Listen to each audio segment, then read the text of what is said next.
지난 2달여 동안 저희가 하박국의 말씀을 함께 나누면서 우리는 유다 왕국이 멸망하게 되는, 그래서 가나안 땅의 축복을 빼앗기게 되는 그 유다 백성들을 함께 만나 보았습니다.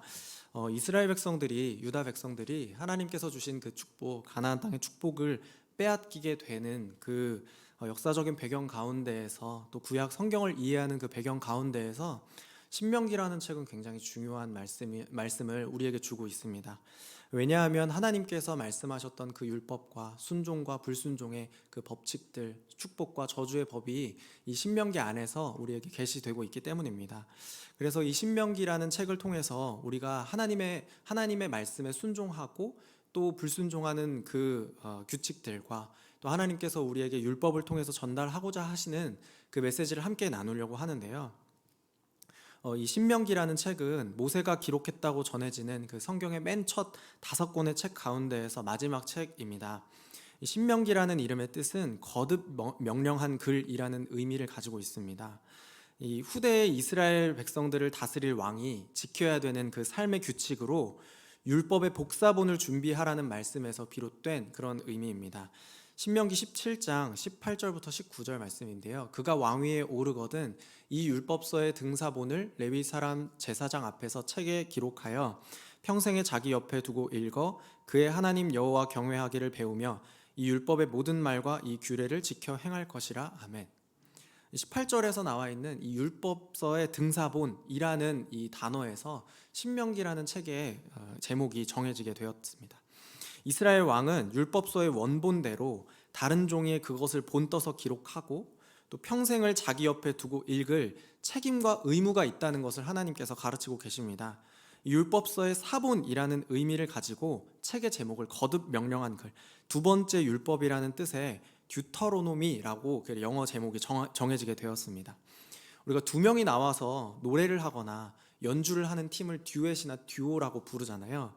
그 듀엣이나 듀오라고 부르듯이 듀터로노미도 이 문자적으로 그 가진 뜻은 둘째 율법, 두 번째 율법이라는 뜻을 가지고 있는 것이죠.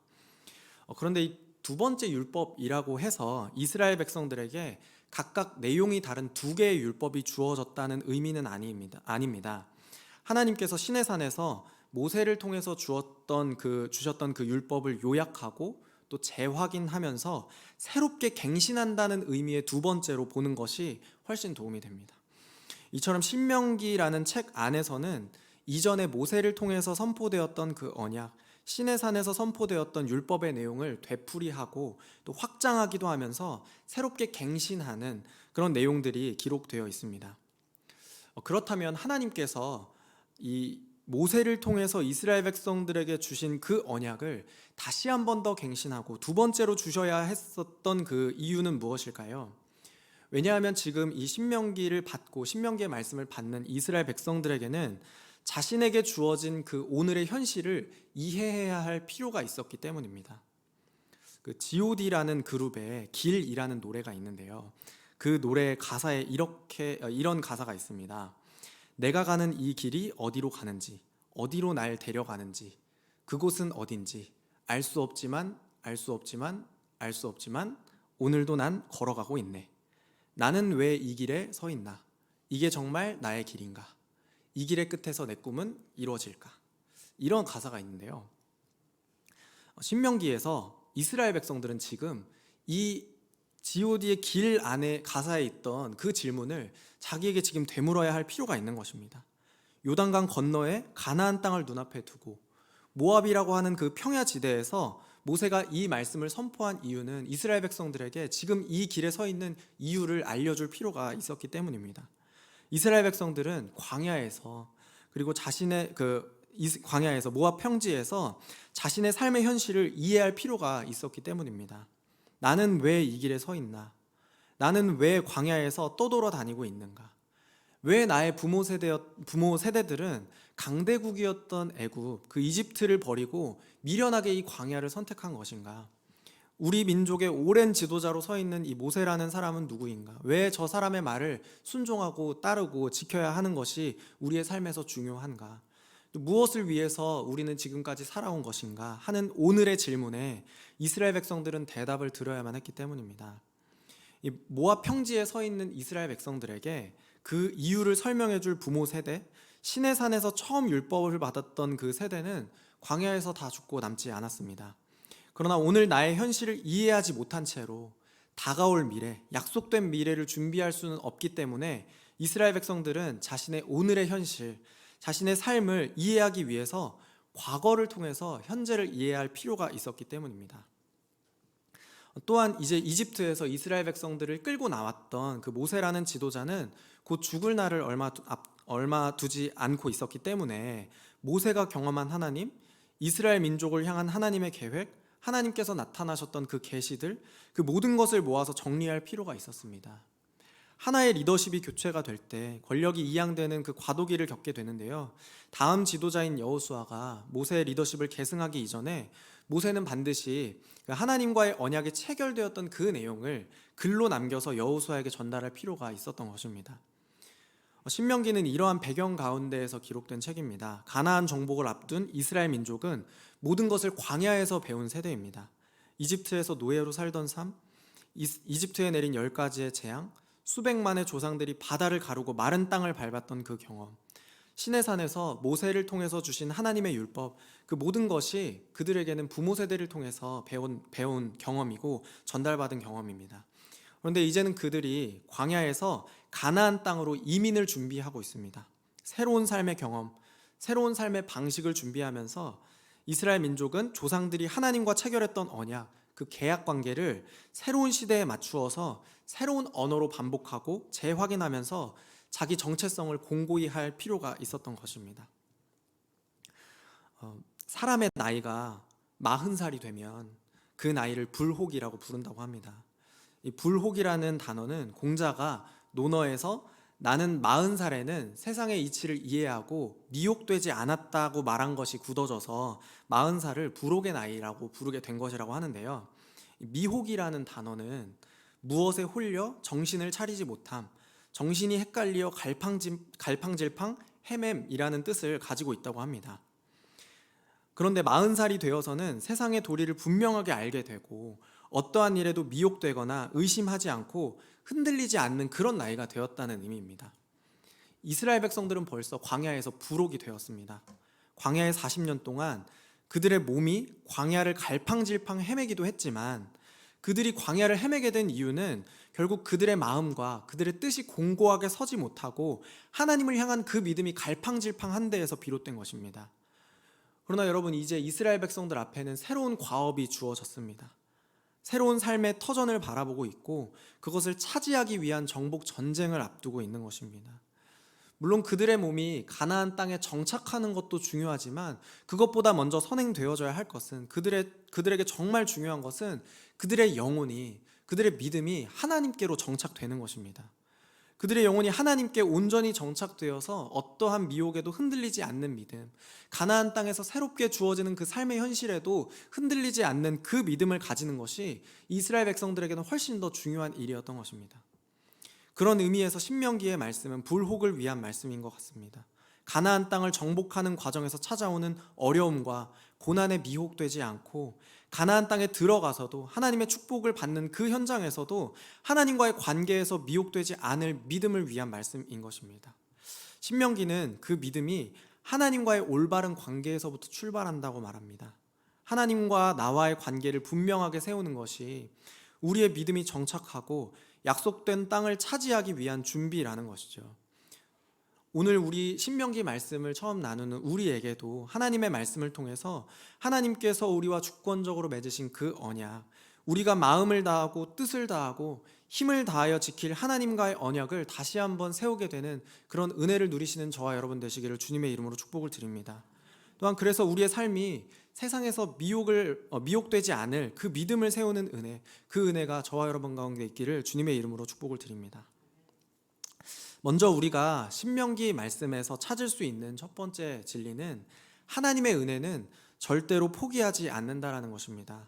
세상에서는 사람을 부르고 선택할 때 자격을 중요하게 생각하죠. 이 사람이 나의 선택을 받을 자격이 있는지, 이 사람이 나의 부르심을 받을 만한 충분한 자격이 있는지, 그럴 만한 충분한 조건을 갖추었는지가 중요합니다. 혹시 나에게 손해가 되는 것은 없는지, 이러한 자격들이 세상에서 부르는, 또한 선택하는 그런 자격의 중요한 조건들이 된다면 하나님께서는 그런 조건을 중요하게 생각하지 않으시고 그 은혜로 우리를 포기하지 않으시고 선택하신다는 것입니다. 만약 하나님의 선택과 부르심에도 조건이 있다고 가정을 한다면 과연 우리가 그 선택을 받을 자격이 충분하게 있을까요? 결코 그럴 순 없겠지만 하나님은 어떤 조건을 따지지 않고 과거를 돌아보지 않고 이스라엘 백성들을 선택하셨습니다. 그리고 그들을 결코 포기하지 않는 은혜로 지금 여기까지 불러주시고 인도하신 것입니다. 포기하지 않는 하나님의 은혜를 기억할 때 우리는 세상에서 미혹되지 않고 하나님의 백성으로 그 정체성을 공고히 하며 살아갈 수 있게 된다는 것입니다. 오늘 본문에서는 모세가 이스라엘 백성들에게 말씀을 선포했던 그곳이 어디인가를 설명하고 있는데요. 신명기 1장 1절부터 2절 말씀입니다. 이는 모세가 요단 저쪽 숲 맞은편의 아라바 광야 곧 바란과 도벨과 라반과 하세롯과 디사합 사이에서 이스라엘 무리에게 선포한 말씀이니라. 호렙산에서 세일산을 지나 가데스 바네아까지 10하루 길이었더라. 아멘. 출애굽기에서 여호와 하나님의 율법이 주어졌던 그 시내산이 신명기 안에서는 호렙산이라는 이름으로 자주 불리고 있는데요. 호렙산으로부터 시작되어서 이스라엘 백성들은 지금 아라바 광야, 즉 신명기의 말씀이 선포되는 이 배경이 모압 평지까지 오게 된 것입니다.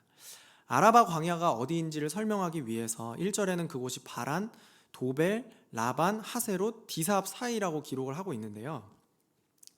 지도로 이렇게 쭉 펼쳐보면 이 사이라고 말하는 이 지역이 어디인지 분명하게 주어지지는 않은 것 같습니다. 다만 이 지역들은 모두 이스라엘 백성들이 호렙산에서 출발해서 현재에 이르기까지 잠시 머물렀던 곳이라는 것을 우리가 알 수 있게 됩니다.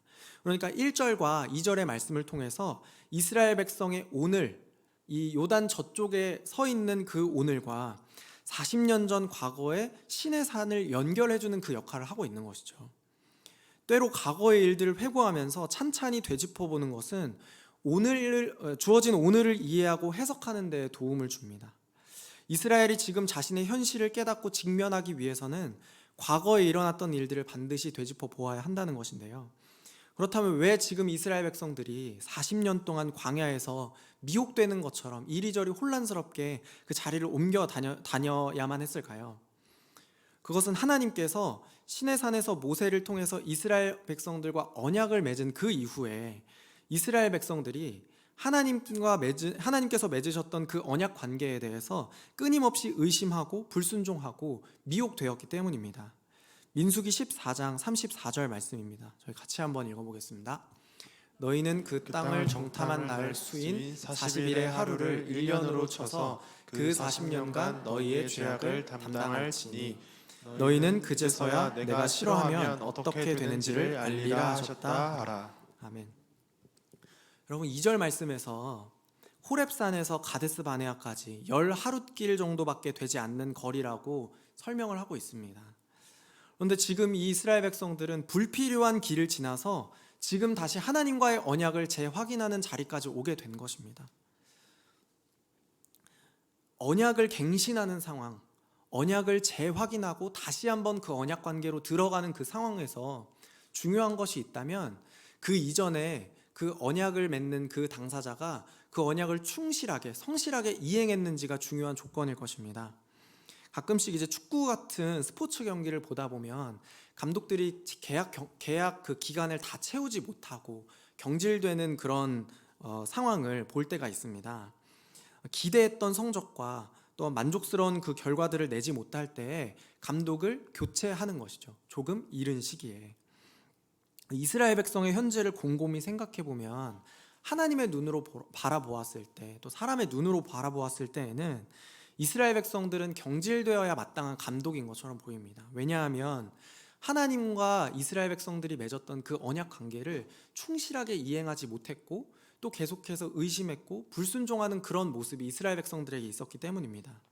시내산이라는 과거로부터 모압 평지의 오늘을 생각하면, 그 과정들을 생각하면 이스라엘 백성은 끊임없이 하나님께 불순종하고 언약 관계에서 충실하지 않았기 때문에 그들이 부르심을 다시 입지 못하는 것, 다시 하나님의 백성이라는 그 택하심을 입지 못하고 때로는 어쩌면 그것을 박탈될 수도 있겠다라는 생각을 하는 것은 어찌 보면 당연한 과정인 것처럼 보입니다. 단순하게 생각하면 경질시키는 것이, 박탈하는 것이 훨씬 더 하나님의 편에서는 유리해 보이지 않을까, 유리한 것이 아닐까라는 그런 생각을 하게 될 때가 있다는 것입니다. 어쩌면 이스라엘 민족들보다 더 순종적이고 이스라엘 백성들보다 더 성실하고 하나님의 뜻과 계획에 더 적합한 민족이 있지는 않았었을까라는 그런 과정을 이스라엘 백성들이 지금 보내고 이 자리에 서 있는 것입니다. 하나님의 뜻이라면, 하나님의 그 계획을 이루는 그 목적을 달성하기 위해서라면 다른 백성들, 다른 민족을 선택하셔서 새로운 계약을 체결하는 것이 훨씬 더 하나님의 편에는 좋지 않을까, 유익한 일이지 않을까라는 그런 생각을 하게 된다는 것이죠. 그런데 여러분, 신명기의 배경 안에서 하나님께서는 그 과거를 생각하지 않고 이스라엘 백성들이 불순종했던 그 과거를 돌아보지 않으시고 아무런 조건 없이 언약을 다시 한번 두 번째로 선포하시는 그런 모습을 보여주고 있습니다. 그 말씀을 우리가 만날 수 있게 되는 것이죠. 아브라함을 비롯한 조상들에게 주셨던 그 하나님의 약속이 이제 광야 앞에 있는 이스라엘 민족들을 통해서 재확인되고 하나님은 그 언약을 계속 이어가기를 원하시는 것입니다. 여러분, 우리의 오늘을, 우리의 현실을 직면할 때 우리의 삶은 실패의 연속인 것처럼 보일 때가 있습니다. 그래서 때로는 우리들 한 사람 한 사람을 택하여 주시고 하나님의 자녀로 세우신 그 하나님의 뜻이 나에게는 버거운 것처럼 보이는 때가 있습니다. 그러나 여러분, 오늘 하나님께서는 하나님의 백성으로, 또한 그분의 자녀로 부르신 자신의 언약을 갱신하기를 원하십니다. 우리에게 다시 한 번 더 선포하기를 원하시고 공고히 하기를 원하시고 그 하나님의 뜻이 우리를 통해서 지금 이루어지기를 원하신다는 것입니다. 자격 없는 이에게 베푸시는 그 하나님의 은혜, 그 하나님의 은혜를 우리는 예수 그리스도라고 부릅니다. 고린도전서 1장 24절부터 26절 말씀인데요, 저희 같이 다시 한 번 더 읽어보겠습니다. 오직 부르심을 받은 자들에게는 유대인이나 헬라인이나 그리스도는 하나님의 능력이요 하나님의 지혜니라. 하나님의 어리석음이 너희 사람보다 지혜롭고 하나님의 약하심이 사람보다 강하니라. 형제들아, 너희를 부르심을 보라. 육체를 따라 지혜로운 자가 많지 아니하며 능한 자가 많지 아니하며 문벌 좋은 자가 많지 아니하도다. 아멘. 여러분, 이 말씀을 통해서 우리가 살펴볼 수 있는 것은 하나님의 부르심에는 뒤로 물러남이 없다라는 것입니다. 왜냐하면 사람을 보고서 선택하는 것이 아니라 은혜로 우리를 선택해 주신 그 부르심이기 때문입니다. 우리는 건강하지 않을 때가 있고 우리는 지혜롭지 않을 때가 있고 우리는 오늘 하루를 살아갈 때 실패한 것처럼 보이는 그런 삶을, 그런 하루를 보내는 것처럼 보여서 우리에게 아무런 능력과 조건이 없는 것처럼 보일 때라도 하나님께서는 그 은혜를 베푸시기를 주저하지 않으시고 우리를 부르신 그 부르심에서 물러나지 않으신다는 것입니다. 그 부르심으로 우리가 선택을 받았습니다. 그 부르심으로 우리가 오늘 하루를 살아갈 수 있고 그 부르심으로 우리가 하나님의 은혜 안에서 하나님의 자녀로 택하심을 받고 오늘 이 자리에 서 있음을 오늘 이 자리에 서 있음을 우리가 보게 됩니다. 오늘 저와 여러분의 하루 안에서 그 은혜를 의지하는 하루를 보내셨으면 좋겠습니다. 하나님과의 언약을 지켜나가는 그런 은혜가 우리 가운데 있기를 소망합니다. 우리 때문이 아니라, 우리의 능력과 우리의 조건 때문이 아니라 하나님의 은혜로 부르시고 하나님의 은혜로 택하여 주신 그 은혜가 우리를 다시 한번 하나님의 자녀로 살게 하는 그 능력이 우리 안에서 회복되어지기를 소망합니다. 그 은혜의 감격이 회복되어질 때 세상 속에서 미혹되지 않는 그 믿음이 강건해지는 저와 여러분 되시기를 주님의 이름으로 축복을 드립니다. 두 번째로 우리가 신명기의 말씀 가운데에서 찾을 수 있는 진리는 하나님께서 주시는 그 축복을 누리는 것보다 하나님과 맺는 그 관계 그 자체가 더욱더 중요하다라는 것입니다. 가나안 땅에 들어가서 약속의 땅을 차지하고 하나님의 뜻을 이루고 성취하는 것보다 성도들에게 더욱더 중요한 것은 하나님과의 관계에서 실패하지 않는 것이 더욱더 중요하다는 것입니다. 하나님께서 이스라엘 백성들과 언약을 맺으시면서 주신 그 율법을 통해서 그 율법을 통해서 하나님은 이스라엘이 자기 마음에 합한 자로 서기를 원하십니다.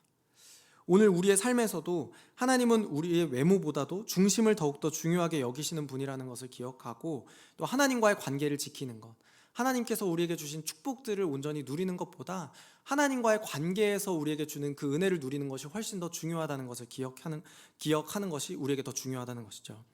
여러분, 이스라엘 백성들이 모압 평지에서 오늘 주어진 그 오늘을 만나기 전에 그들은 40년의 시간을 광야에서 보내야만 했습니다.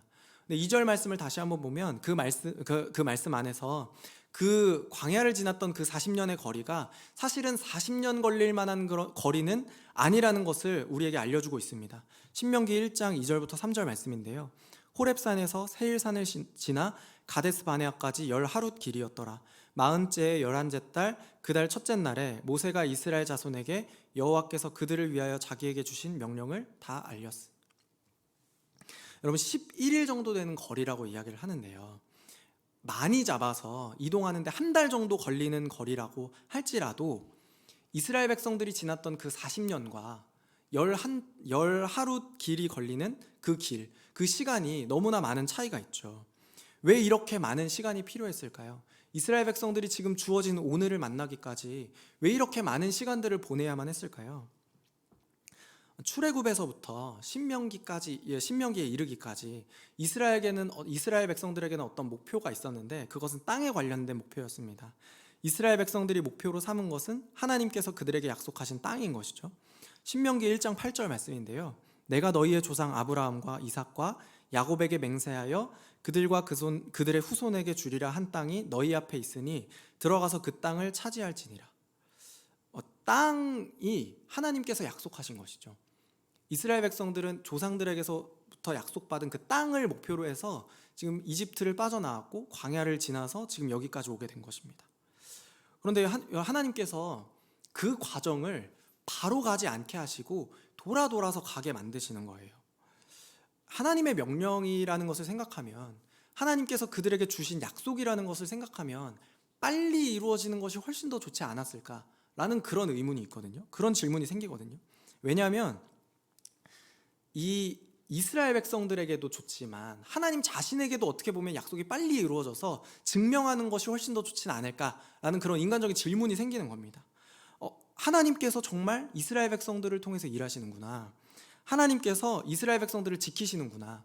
하나님께서 그 이스라엘 백성들에게 약속하셨던 것처럼 정말로 이 이스라엘 백성들을 통해서 그 약속을 이루시는구나 라는 것이, 그 약속이 성취되게 되면 훨씬 더 빨리 증명이 되는 것이니까요.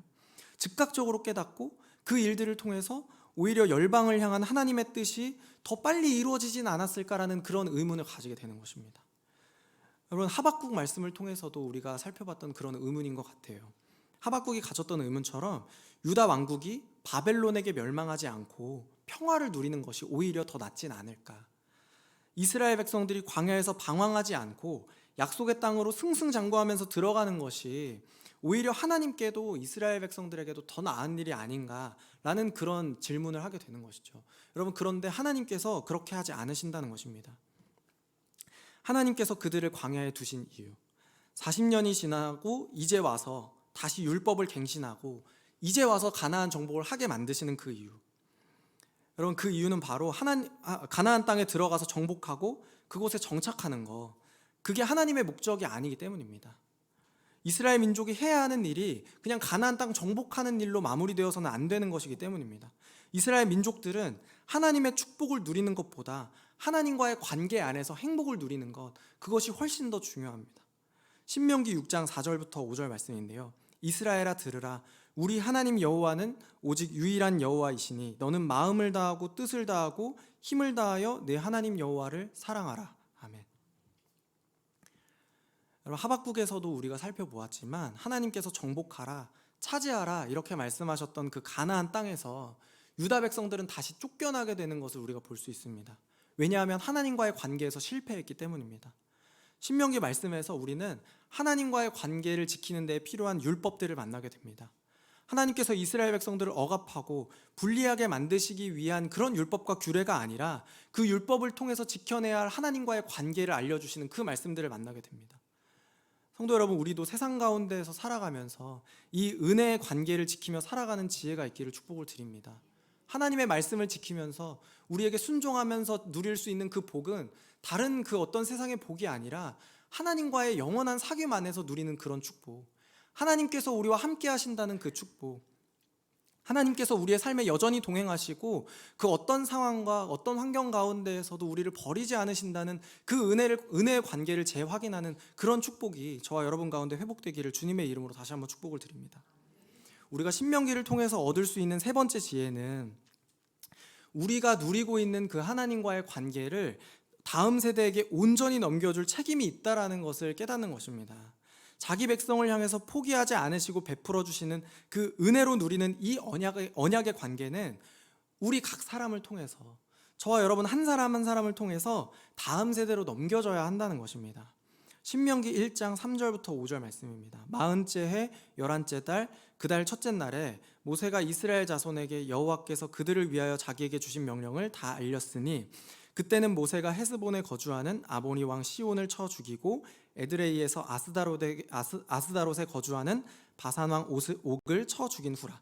모세가 요단 저쪽 모압 땅에서 이 율법을 설명하기 시작하였더라. 일러스되. 여러분, 모세는 지금 이스라엘 민족에게 그들의 부모 세대에게 주어졌던 그 율법의 가르침을 되풀이해서 가르치고 있습니다. 그러면서 1장 6절부터 그들이 분명하게 기억하지 못하는 그 하나님과 이스라엘의 관계 역사를 지금 되짚어주고 있는데요. 모세는 분명하게 하나님께서 시내산에서 부모 세대와 맺으신 그 언약에서부터 지금 이 이야기를 출발하고 있습니다. 신명기에서 이스라엘 민족에게 주어진 것은 그들에게 새롭게 주어진 언약이 아니라 그들의 부모에게 이미 주어졌던 하나님과 이스라엘 백성의 언약이라는 것을 알려주고 있는 것입니다. 여러분, 하나님께서 이 신명기의 말씀 안에서 하나님의 말씀이 세대를 막론하고 그 말씀이 자손들에게 분명히 주어져야 한다는 것, 전해져야 한다는 것을 당부하셨는데요. 신명기 6장 20절 말씀을 보니까요. 후일에 내 아들이 내게 묻기를 우리 하나님 여호와께서 명령하신 증거와 규례와 법도가 무슨 뜻이냐 하거든. 이후에 이스라엘 백성들이 가나안 땅에 들어간 그 이후에도 그들의 자손들이 계속해서 우리가 지키는 이 율법이 무슨 의미가 있는가, 우리가 지키는 이 규례들, 이 규칙들이, 이 삶의 규칙들이 우리의 삶에 어떤 의미가 있는가를 계속해서 물어볼 것이라는 것입니다. 왜냐하면 이 미래에 지킬 하나님의 명령과 종교적인 규례들이 계속해서 이어질 테니까요. 그런데 여러분, 우리가 외형적인 것들을 남겨주기 이전에, 그런 삶의 규칙과 말씀들, 그것을 남겨주기 이전에 하나님과 이스라엘의 관계와 같은 그 언약 관계, 그 하나님의 주권적인 은혜를 부어주심으로 세워진 하나님과 성도의 관계를 먼저 남겨주어야 되지 않나라는 그런 우리 안에 질문이 생기게 되는 것입니다. 왜냐하면 규칙과 규례와 종교적인 법칙들, 그게 우리의 삶을 살아가게 만드는 것이 아니라 하나님과의 온전한 관계 안에서 누리는 그 힘과 능력이 우리를 오늘 살게 하는 그런 힘이 되기 때문이 아닐까요? 신명기 6장 24절부터 25절 말씀에서는요, 이 복을 누리는 관계, 하나님과의 복을 누리는 이 목적을 다시 한 번 더 확인시켜 주는데요. 여호와께서 우리에게 이 모든 규례를 지키라 명령하셨으니 이는 우리가 우리 하나님 여호와를 경외하여 항상 복을 누리게 하기 위하심이며 또 여호와께서 우리를 오늘과 같이 살게 하려 하심이라. 우리가 그 명령하신 대로 이 모든 명령을 우리 하나님 여호와 앞에서 삼가 지키면 그것이 곧 우리의 의로움이니라 할지니라. 예배를 드리는 습관은 남지만 그 믿음은 남겨줄 수가 없죠.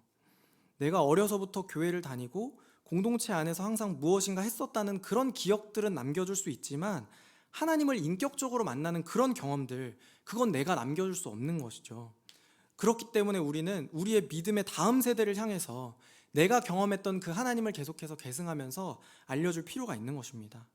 이스라엘 백성이 마음을 다하고 뜻을 다하고 힘을 다해서 하나님을 사랑하는 그 사랑을 다음 세대에게 전수해야 하는 책임이 있었던 것처럼 오늘 우리는 우리의 다음 세대들에게 하나님을 인격적으로 경험하는 그 복이 끊어지지 않도록 우리의 믿음을 남겨주어야 한다는 것입니다. 저희가 10월 달부터 새생명 축제를 준비하고 있는데요. 여러분, 새생명 축제를 통해서 우리가 남겨주고 싶은 것이 있다면 무엇일까요? 우리가 그 믿지 않은 한 영혼을 위해서 전하고 싶은 것이 있다면 그것이 무엇일까요? 교회를 다니는 습관을 남겨주고 싶으신가요? 아니면 예배를 드리는 그 규칙이 이런 규칙이에요 라고 알려주고 싶으신가요? 성도들의 일주일의 삶이 어떻게 구성되고 어떻게 이루어지는 것을 어떻게 구성되는지 그걸 남겨주고 싶은 것인가요? 그것은 아니겠죠. 그 일들을 통해서, 그 외형적인 일들을 통해서 하나님을 인격적으로 경험하고 그분의 은혜를 경험하는 것이 얼마나 귀한 일이고, 또한 하나님과 동행하는 삶을 사는 것이 우리에게 얼마나 기쁨이 되고 또 즐겁고 복된 일인지, 하나님과 동행하는 성도의 삶이 얼마나 행복한 것인지를 전하고 싶은 것이겠죠. 하나님을 사랑하는 그 사랑을 전하고 싶은 것이겠죠. 여러분, 우리의 삶을 통해서 하나님과 누리는 그 은혜의 관계를 선포하기를 원하시는 그 하나님을 기억하시기를 바랍니다. 미혹되지 않고 세상을 살아가는 그 관계를, 그 하나님과 누리는 그 온전한 관계를, 그런 성도의 행복한 삶을 다음 세대에게 넘겨주며 살아가는 그런 저와 여러분 되시기를 다시 한번 주님의 이름으로 축복을 드립니다. 여러분, 오늘 우리의 삶을 살아가면서, 주어진 오늘을 살아가기 위해서 이 행복한 관계가 계속해서 이어지기를 소망합니다. 하나님의 포기하지 않는 은혜가 오늘 우리의 삶을 살아가게 하고, 또 하나님께서 우리를 부르셨다는 그 은혜를 기억하면서 살아가는 저와 여러분 되시기를 바라고요. 또한 그 하나님께서 우리에게 주시는 그 축복보다도 하나님과의 그 영원한 관계 안에서 누리는 그 행복을 지켜가면서 살아가는 저와 여러분 되시기를 축복합니다. 또한 이 축복이 저희 대에서 끝나는 것이 아니라, 우리의 삶의 자리에서만 남아있는 것이 아니라, 우리의 다음 세대에게, 또 하나님을 알지 못하는 그 한 영혼에게 잘 온전하게 간직되어서 전달되는 그런 우리의 삶이 되시기를 다시 한 번 더 주님의 이름으로 축복을 드립니다.